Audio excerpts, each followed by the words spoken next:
Primero, yo creo que esa foto a lo mejor no es una abuela, que es una madre. Sí, Quiero decir, por esa edad, yo creo que en esa época no había una abuela con ese aspecto, sino que era una madre y una hija. Pero a mí lo que me resulta más curioso, y yo no soy quien para hablar, es que la demanda llegó acá a las Palmas. Y creo que alguien aquí presente podría hablar de cómo la demanda llegó acá a las Palmas, que a lo mejor no es el momento, no lo tenéis previsto. Pero a mí sí me gustaría que las personas que tienen información de cómo la demanda llegó acá a las Palmas, como aquí, yo me enteré hasta de ayer, bueno, el miércoles, me enteré hablando de esto. Y yo creo que sí que es interesantísimo que podamos recoger esta historia, que yo estoy segura que vosotros las queréis conocer. No, si nosotros tenemos previsto eso precisamente mañana en la mesa redonda y Manu Serio. Pero que puede ser ahora. Lo que no vamos a hacer es que se vaya sin contarlo. Ahora que lo sabemos. Que mañana después de la publicidad.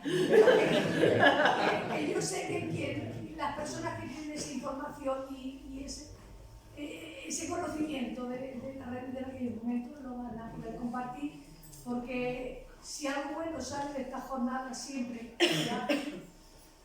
la difusión, y sobre todo entre nuestros jóvenes, y luego la memoria de las personas que estamos conociendo y acercándonos a estos momentos y que podemos todavía tener la oportunidad de haber oído contar cosas y de haber conocido.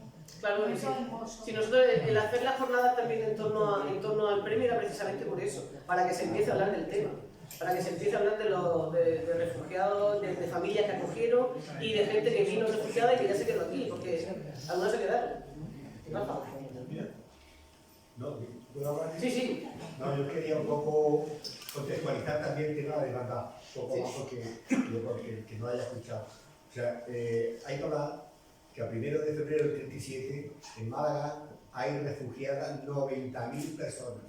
Esas 90.000 personas, una de ellas era mi padre, tuvieron que llegar a Málaga, pues conforme el criminal Keiko Llano iba ocupando los pueblos Campo de Gibraltar, de Serranía de Ronda, donde salió mi padre, Tierra Sur de Sevilla, de Córdoba y de Granada, y fueron acumulándose, refugiándose en Málaga, que Málaga no tuvo capacidad realmente para a esos refugiados darle una vida en aquellos momentos en condiciones dignas.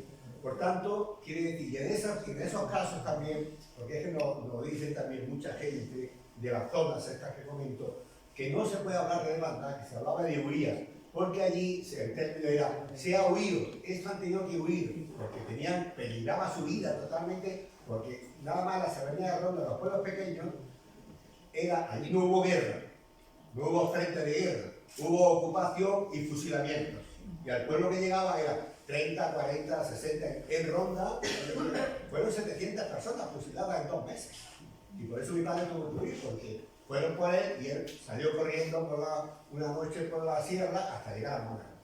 Con esto quiere decir que efectivamente en Málaga estaban refugiados 90.000 personas y después ya con toda la propaganda que traía el criminal que de Llano durante todas las tardes en Radio Sevilla, vamos a violar, van a conocer lo que son hombres de verdad, voy a matar por cada trago de cerveza, van a caer 10 rojos, etcétera, etcétera. O sea, esa propaganda de guerra, ese miedo, ese terror, es lo que la gente, ya no solo gente, digamos, comprometida políticamente o sindicalmente, sino ya la gente, las madres, con sus niñas y sus abuelos, tienen que salir con lo puesto, porque ya veían que estaba el ejército, los 3 ejércitos franquistas rodeando Málaga. Y claro, luego ya dice, ¿por qué se llama demandad? Yo he entrevistado bastantes supervivientes y ellos siempre me dicen, no puedes hablar de demandad, no éramos pájaros, éramos personas que teníamos que huir. Y es cierto que fue el mismo criminal el que acuñó ese término de demandad, salido como pájaros en demandad, que después fueron perseguidos, por supuesto. Y esto es el tema que hablaba de los supervivientes. Para nosotros es vital el tema de los supervivientes. Cada día nos queda menos. Los dientes ya de la demanda. Pero es importantísimo que lo que nosotros decimos. Esa es la historia viva. Hoy no hay nadie que te pueda negar la historia de esta mujer o de este hombre que vivió esa cartera por 3, 4 años, 2, 8, ya cada vez, como digo, son menos que los que son de 90 y tantos años que recuerden realmente cómo vivieron aquella carretera. Pero es importante de que todos aquellos supervivientes, todos aquellos que tengan algo que decir sobre la hermandad, sobre lo que vieron o su testimonio, que hay que decirlo, porque eso es recuperación de la memoria. Sí, sin duda. Sí, la idea es eso, y si después de esta jornada salís de gente que no duden en ponerse en contacto con nosotros, tenemos la página web, tenemos correo electrónico y queremos recoger los testimonios. Queremos recogerlos porque son parte de nuestra historia y queremos conocerla y difundirla, que para eso estamos. ¿Alguna cuestión más? Entonces hay declaraciones. Está guardando para mañana. No, que la cuente ahora. No, ahora. Ahora ya no nos puede dejar sorprender. Ya no nos puede dejar con la miel en los labios. Que no quiere. Mañana el segundo pase. Claro. Porque hay alguien aquí No hay que no ningún podrá. problema. Vamos bien de tiempo. O sea, Solamente quiero Bueno, pero es cierto que por una esta familia llegó a sacar la espada, la cogieron en una familia y años después, en la Rambla de Barcelona, se encontraron la mujer que había acogido, de la familia que había acogido, con la familia que acogió. Y esta persona, que era nieto o nieta, lo dejaré ahí, vio el momento de la emoción entre su abuela y esa mujer. ¿Y qué pasa? ¿Quién es? ¿Por qué tanta emoción? Y fue cuando él conoció la historia de lo que había pasado en su familia y de esa persona que me va a decir. Pero bueno, seguro que la historia la vais a conocer. no Seguro. que la cuente, por favor, además. Sí, yo la va a contar. Hablando con Eusebio, que es el que da la conferencia mañana, me comentó que el segundo dato, porque claro, no están los listados oficiales, aquí no hay nada, o sea, vamos recogiendo datos pues, de la prensa, de una carta, de uno que te da un testimonio, del otro que tal, y dijo que según él, en Calatrava solo había habido una acogida, solo tenía constancia de uno, de hecho no llegó a haber el comité de refugiados. Pero puede ser que fueran 2 o 3 familias, no lo sabemos. La única forma que tenemos de saberlo es que alguien de Calatrava se acuerde y lo cuente. Era una familia. ¿Perdón? Era una familia en casa de nuestros abuelos. Una familia que no Sí, hemos eran de Córdoba, habían ido de Córdoba a Málaga y la desbandada llegaron a y era una familia completa, eran marido, mujer y 2 niños. ¿Sabes el nombre? Era un nombre muy raro. Mi madre lo tenía raro, pero el de la mujer también era muy raro. Mi madre se llama Emerenciana se llama mi madre, y el nombre de la mujer también era muy raro, era de Córdoba. Luego lo veo porque puede ser que Eusebio tenga datos de una persona y que hubiera alguna más. Es que no recuerdo yo el nombre. Yo me acuerdo que era muy raro también. Y es verdad que mis padres se emigraron a Barcelona en los años finales de los 50 y ya de los 50. Y siendo yo ya adolescente, nos encontramos con la mujer y fue mi madre la que encontró a su otra amiga, porque tenían la misma edad más o menos. Y se reconocieron, pues no sé, 60 años después, se reconocieron. Y a mí me extrañó que se abrazaran en la Rambla de Barcelona, que se pusieran a llorar. Entonces es cuando descubrí lo de la hermandad. Lo que había pasado. A eso me refiero, son a veces por casualidades el que nos hemos ido enterando de todo esto, pero por eso pues lo preguntáis y eso, que aprendamos. Y si después de esta jornada sabéis de más gente, tenéis nuestro correo electrónico, nuestro contacto y por eso poder aprender o poder seguir investigando. Pues había fotos en casa, pero no lo sé. Ya, sí. Había fotografías. A eso es a lo que me refiero, sí. Que puede ser que haya más gente, ¿no? Que haya más. Pero es que esto, los pocos que pueden quedar ya, que puedan dar algún testimonio de esto, pues, y como se ha dicho, que eso también se puede tenemos tanta ignorancia que estamos perdidos. Es decir, mi abuelo tuvo un muchacho y una hermana que se repartieron en casa. Luego ellos se hablaban de su alojado, no sé cómo se llamaban. Sí, alojado. Y entonces, cuando mis tías se fueron a pelear mar a Barcelona, pues ellos sabían que porque ya se fueron en los años 60 y tantos, y ellos pues estarían aquí, pues supongo, en los años 70. Entonces, claro, hablaban de que se habían reunido y que el muchacho era un fotógrafo de la calle y cuando yo estuve en el ayuntamiento pues dije, voy a ver si... Y escribí y me escribieron y tengo yo una carta lo que pasa es que ya ni me acuerdo de tantos papeles no sé dónde, pero la puedo localizar. Y no sé si era Rubí, como se llamaba, yo no sé.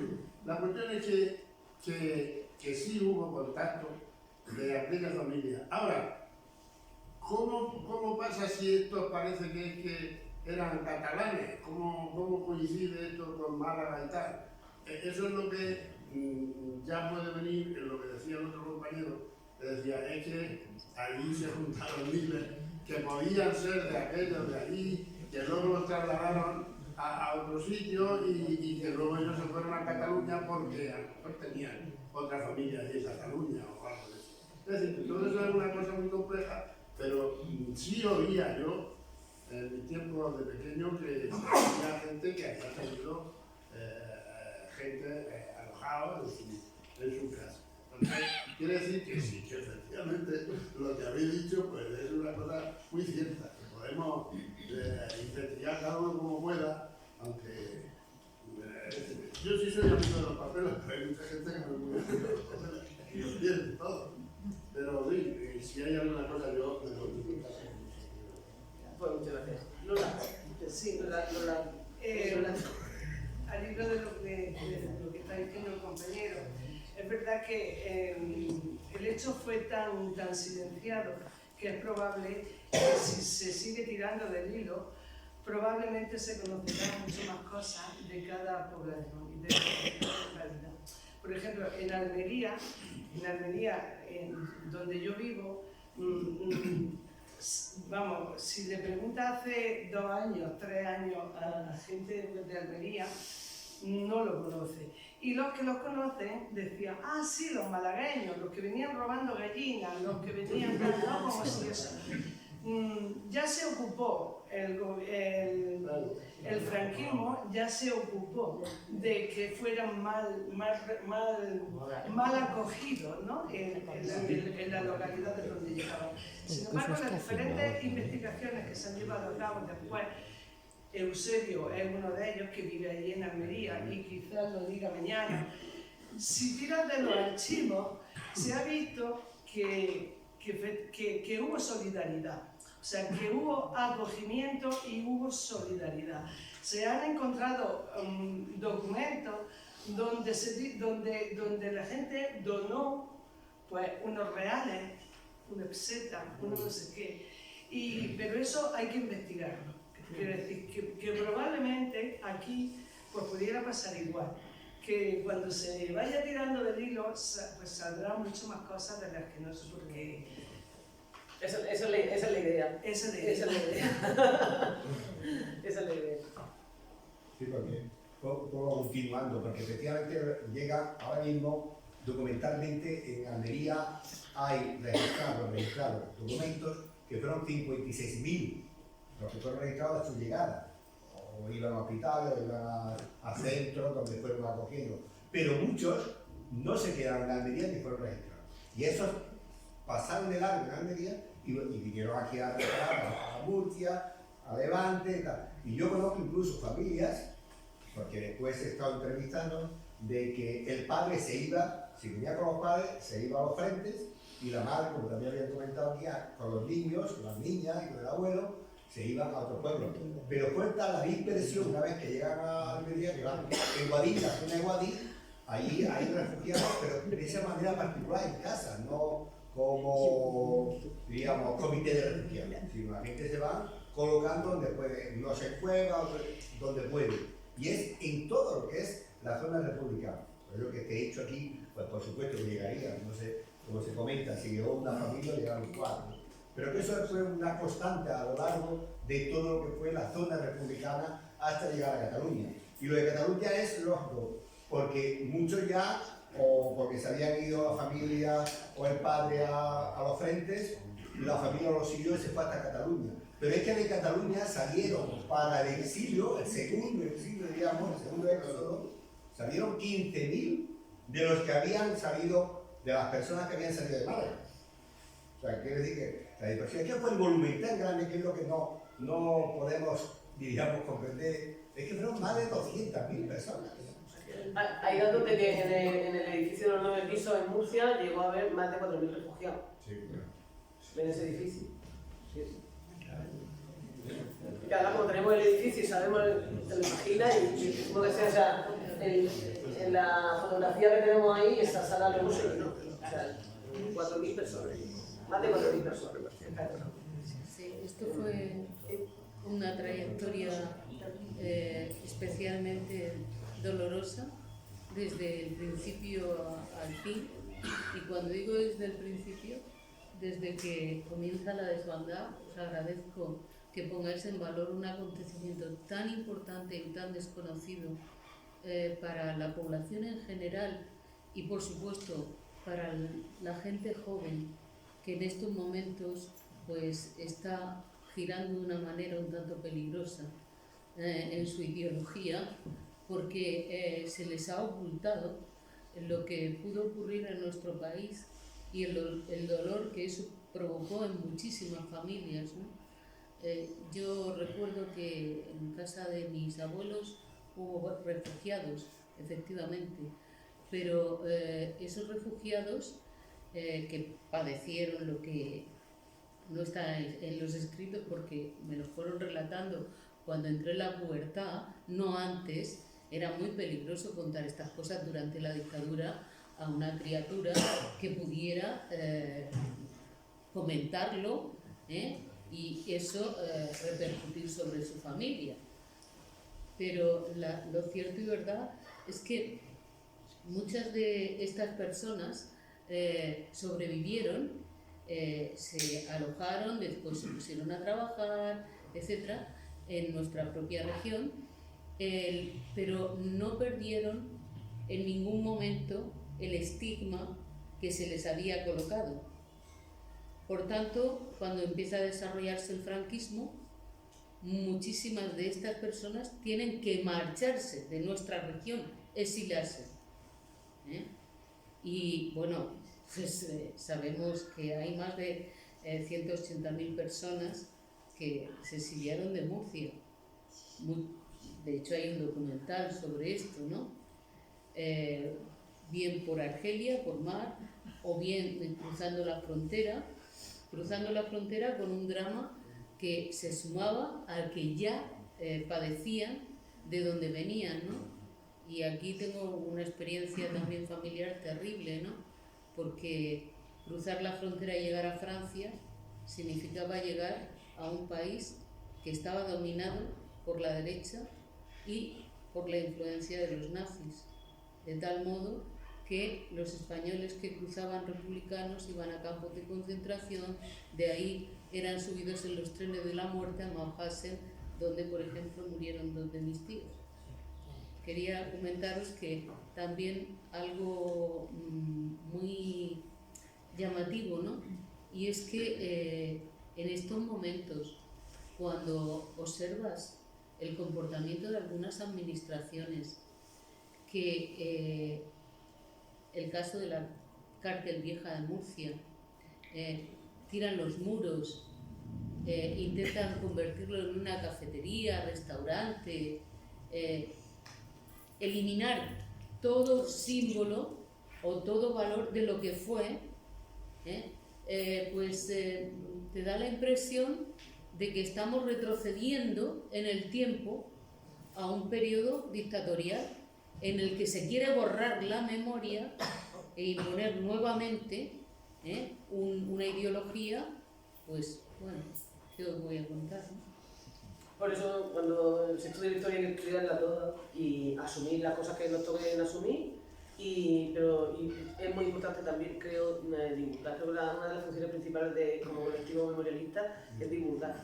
Si tú investigas y luego publicas un libro que lo compran tus 3 compañeros de promoción y poco más, pues así no hacemos memoria. Tenemos que contar las cosas, tenemos que divulgarlas, tenemos que acercarnos a la gente, a los más jóvenes y también a los mayores, porque en ellos tienen el saber. Es muy complicado, han sido muchos años de tener que estar callado, de no poder comentar nada, que no, hija, no te metas en política, esa frase, que luego uno hace caso no, pero que era lo que se quería, gente calmadita sin meterse, y entonces no te hace falta, para eso no te hace falta conocer la historia. Pero ahora creo que sí que es importante el conocerla y difundir todas estas cosas que no nos han contado nunca. Que nunca, hasta hace bien poco, no sé si ahora mismo hablamos del último plan de estudios, pero en la carrera de Historia en la Universidad de Murcia, el plan de estudios, la historia contemporánea era un cuatrimestre optativo, era una cuatrimestral optativa, que si luego no te entran en las oposiciones, pues vale, no la coges. Entonces, si los profesores, los que van a ser profesores de historia, no están preparados en la materia, ¿cómo afrontan ahora por mucho que tú lo pongas en un temario, sí, hay que preparar también a los profesores? Además, para saber contarlo de una forma en la que, tal y como están muchos jóvenes hoy en día, y algunos padres, yo cuando iba al colegio, si mi maestro decía algo, que no se enterara mi padre, porque eran un tándem, o sea, el maestro y padre se ponían de acuerdo, y ahora no. O sea, tengo compañeros profesores de primaria que tienen miedo de levantar la voz y dicen que viene el padre al día siguiente a aplicar. ¿Tú por qué le has gritado a mi hijo? Que usted igual ha hecho algo la criatura. Entonces, claro, que ahora que está la cosa como está, yo creo que es muy importante a la gente joven contarle toda la verdad. Y contarle toda la verdad, contarle toda la verdad. Sí. Muy breve. Yo quisiera tener un recuerdo y veo una relación muy cercana o directa entre los emigrantes que nos están llegando ahora, algunos de ellos huyendo desde conflictos también, desde guerras, que es algo que estamos viviendo en el presente, en el aquí y ahora, ¿no? Acordarme de ellos. Sí, el otro día creo que compartisteis vosotros una fotografía, ¿no? en la igualdad de cómo estamos volviendo la gente a los territorios. Se hace una especie de comparación, diríamos, sí. La gente que tengamos memoria que le está pasando actualmente. Sí, además es impresionante ver esa masa de gente andando. En directo. Sí. Pero claro, si no tenemos el referente de que eso ya pasó y además pasó en tu casa y en la época de tus abuelos, que no estamos hablando de la época de Napoleón, creo que no tenemos referente, entonces tenemos que lo que hay contarlo y divulgarlo. Sí. Sí, pero aquí yo quería una parte, solo muy poquito. Nos dan las gracias a todos los que habéis venido de los que no somos de aquí, de los que no estamos aquí de Calaparra, daros las gracias y pasar este rato tan complejo, tan completo, tan comunicativo, que creo que esto es lo único que puede cambiar la historia de manera que se manifieste y que estemos todos al alcance de estas investigaciones. Porque ahora que está bastante de actualidad, que nos enteremos de nuestra historia de España, porque han habido investigadores e investigadoras, personas muy buenas, que las que tenemos muchos años antes nos confirman que estamos seguros porque sus investigaciones han demostrado lo que pensábamos entonces aquello, pero no teníamos el testimonio de que era, y creo, y os doy la gracia, porque resulta que yo la primera, y no sé, creo que alguien más de los que estamos aquí, sobre todo los que son más jóvenes, salimos con un poquito de poder hacer de investigadores en nuestros archivos históricos, en nuestros archivos del ayuntamiento, en los archivos de la iglesia, que también dan la cuestión esta, puede dar bastante, y creo que a mí me ha motivado un poquito, por lo menos a mí mucho, pero no sé, la importancia que tiene que nos hagamos investigadores cada uno en su desarrollo. Y yo esto también lo digo porque tuve la ocasión de vivir en mi familia y contarme, como decía aquí la compañera mía que ha hablado, de tener en la guerra personas refugiadas y que lo contentísimos que estaban de tener un hijo más en la casa y de bien, y ya se decía que eran como que estaban muy contentos porque el suyo era muy bueno, porque lo que querían transmitir es exactamente lo que decía ella, la idea de que el que acogía refugiados tenía un peligro. Y ellos se asombraban de ver que iba a la huerta solo, que venía en el carro con los animales, que iba... O sea, era uno más de la casa. Y creo que si investigáramos todo un poco, bueno, todo el que quiera, que le guste, que pueda, creo que podríamos aportar algo a este grupo de personas que habéis tenido, os habéis adelantado en todo esto, y apoyaros en lo que podamos. Claro, esa es la idea, ir construyendo si nosotros no hacemos, quiero decir, nosotros ninguno somos profesionales de la investigación. Yo tampoco. De hecho, pero es una cosa que es verdad que te pone y te vas picando, porque vas viendo cosas y una cosa te lleva a otra, otra cosa te lleva a otra. En el caso, por ejemplo, de una de las cosas que he comentado, fue, por ejemplo, en un grupo de Facebook, hay varios grupos de Facebook de buscadores desaparecidos de la guerra civil, o los del Frente Republicano, en fin, varios. En uno apareció alguien de que su abuelo había muerto en Murcia. Entonces le escribí por privado, era cuando estábamos haciendo la investigación de las fosas, me dio un nombre pero que no sabían, porque digo, puede ser que muriera en algún hospital, porque aquí también venía mucha gente de campaña y campaña, soldados venían, descansaban, recomponían las unidades después, para completar con las bajas que habían tenido y demás, y volvían al frente, que para eso estaba también la retaguardia. Y este chico pues, me comentó, me dio el nombre, pero no sabía la fecha. Entonces me fui al cementerio y empecé a mirar el libro de registro del año 39 para atrás. Digo, tiene que ser, primero empezar. Y empecé y lo encontré. Junio del 37 había muerto, estaba enterrado en el cementerio. Como vi que, claro, ¿por qué no lo detectamos nosotros en las fosas como víctima de la guerra civil? Porque los compañeros le pagaron el entierro. Y entonces lo enterraron en un nicho normal. Entonces aparecían en la zona 9, fosa nicho no sé cuánto, Antonio y la fecha. Y no ponía nada. Porque los compañeros cuando terminó la guerra a la mujer le llevaron el cinturón y el reloj que tenía, le dijeron que se había muerto en Murcia porque había enfermado el pecho. Y de hecho ponían en el registro del hospital provincial, que fue donde lo atendieron, en la sala de salud militar y milicianos, ponía que había muerto por tuberculosis. Pero eso es una casualidad. Porque alguien te dice que tal, y entonces claro, porque antes de que aparezcan esas zanjas, claro, esas zanjas aparecen, zanjas refugio, zanjas hospital inglés, cuando hay tal número de fallecidos, que no te puedes estar buscando dónde lo vas a enterrar, y además no tiene familia ni tampoco muchas veces, entonces van preparando zonas para tenerlas previstas para poder hacer los enterramientos. Salimos cuando el COVID, por ejemplo, lo que era estar con la cantidad de fallecidos que había, como estábamos, imaginaron en los cementerios, en los cementerios de Murcia, capital y de otros sitios que tenían hospitales, porque hospitales hubo en muchos pueblos de Murcia, hospitales militares, tuvo que ser significativo. Entonces, pero eso, empezar a investigar, ya empezar a preguntar, a lo mejor buscando fotografías, yo qué sé, como lo que ha comentado antes, que sabe que había alguna fotografía, alguien que escribe una carta, que ahora mismo no sabe dónde está, pero sabe que puede estar con eso. Esas son las piezas del puzzle para poder reconstruir nuestra historia. Porque nos han quitado, al no contarnos la historia, nos han quitado la posibilidad de tener memoria de esa época. Si no tienes memoria de la época republicana, pues tampoco tiene mucho interés en la memoria. ¿Me deja hablar? Creo que sí. Venga, señor secretario, pues tome la palabra. Yo voy a aprovechar la desbandada para denunciar. Pues sabemos, y la desbandada, tenemos aquí manifestaciones muy crudas. Sube. El micrófono. Sube. Es que tiene la voz floja. Eso está entendido.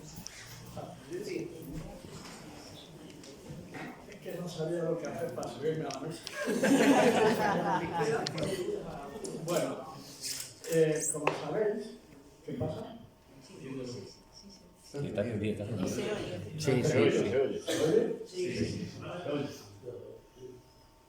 Como sabéis, la desbandada hubo una gran atrocidad por parte, bueno, esto ya lo voy a explicar, no lo voy a explicar yo ahora mismo, pero desde el mar había 3 cruceros.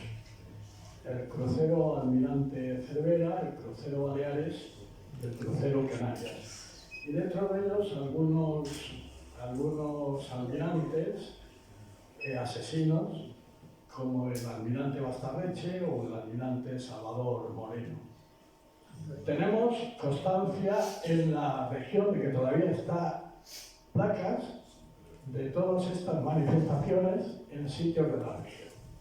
Concretamente en San Pedro del Pinatar, donde no solamente existe esto, sino que existen 32 calles que recuerdan, homenajean el genocidio franquista. Bueno,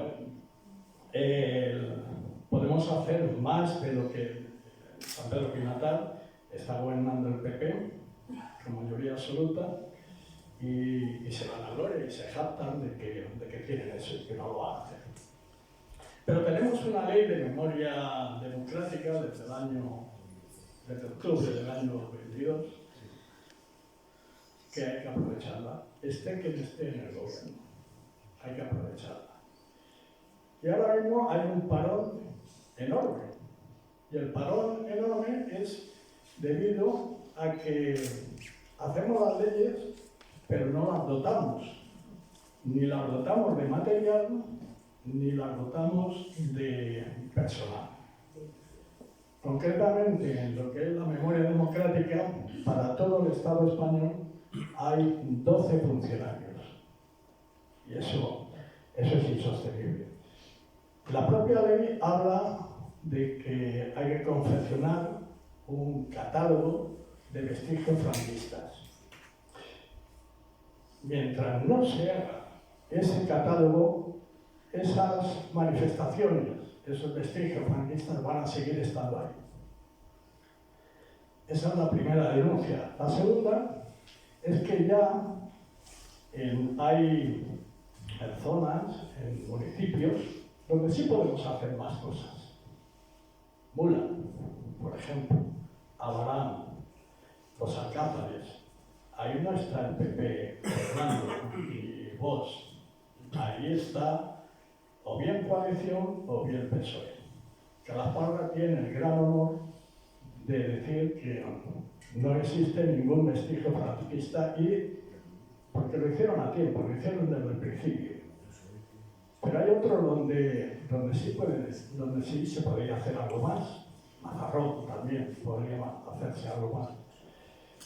Es decir, no solamente hay memoria democrática, no solamente hay leyes, sino que además hay que creerse y hay que ponerlas en valor. Ahora mismo, por ejemplo, en Cartagena se está haciendo se está recuperando un parque natural, un parque de Tenteborra, que ahora se llama Rafael de la Cerda. Sí. Rafael de la Cerda es un fascista que el hecho de ser ingeniero y haber sido director de la Mancomunidad, los canales de Taivilla, pues está ahí. Tiene su homenaje, el parque tiene su nombre y tal. Esto pertenece al Ministerio de Transformación Energética y simplemente puede hacerlo, sí, aplicando la ley de memoria democrática, quitando ese nombre y quitando un monumento que está homenajeando a ese dictador, a ese fascista. Bueno, hay que tener un poco más de valentía y esto es lo que quería denunciar. Sí.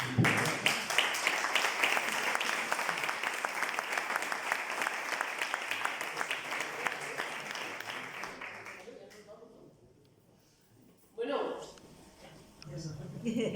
Vamos, que hay teatro luego. No tenéis casa. Mañana nos vemos en la Casa de la Cultura y ya sabéis, estamos en predisposición para el tema de cuestiones.